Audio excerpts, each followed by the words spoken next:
think a student is having a sort of sustained period of feeling really overwhelmed, I think that's a really important time to talk to a trusted adult, an advisor on campus, and figure out if things need to shift a bit.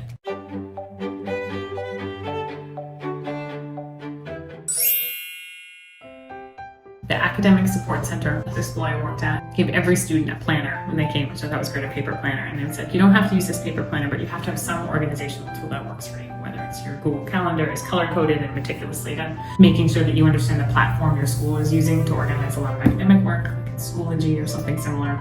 I would expect as an advisor that my students were generally working hard, and there would be certain spikes before finals or when they just had a week where they had a lot of assessments and or a big Model UN conference combined with a sporting event, something like that. But I would expect those to go up and go down. When I think a student is having a sort of sustained period of feeling really overwhelmed, I think that's a really important time to talk to a trusted adult, an advisor on campus, and figure out if things need to shift a bit. The expectation is that a student is working hard, but that it's a sustainable pace. And I think that's important to keep in mind. So you want to be doing meaningful things outside the classroom, and those are an important part of your experience, right? So we don't want students to be doing nothing besides studying, but I think there can be a pull to be involved in many things. And again, part of the job of the faculty and staff at a boarding school is to help students develop those skills to manage their time and manage their life in a way that is sustainable, in a way that helps them grow. It's hard work, but it shouldn't be overwhelming work all the time.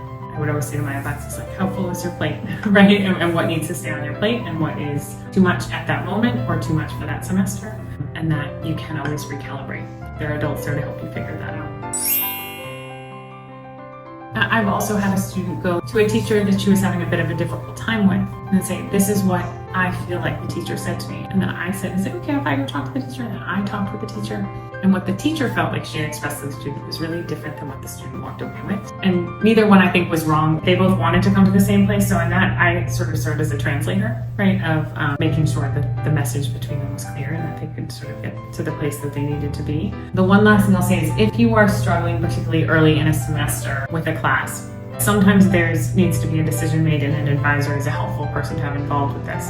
If a course load is feeling too rigorous and it's such that there is one class that is taking up so much of a student's time in a way that all the other classes are suffering, that an advisor can really help with sort of some thoughtful decision making about when is it time to perhaps move one class or drop one class and add another, so that the work should be rigorous but it shouldn't be overwhelming.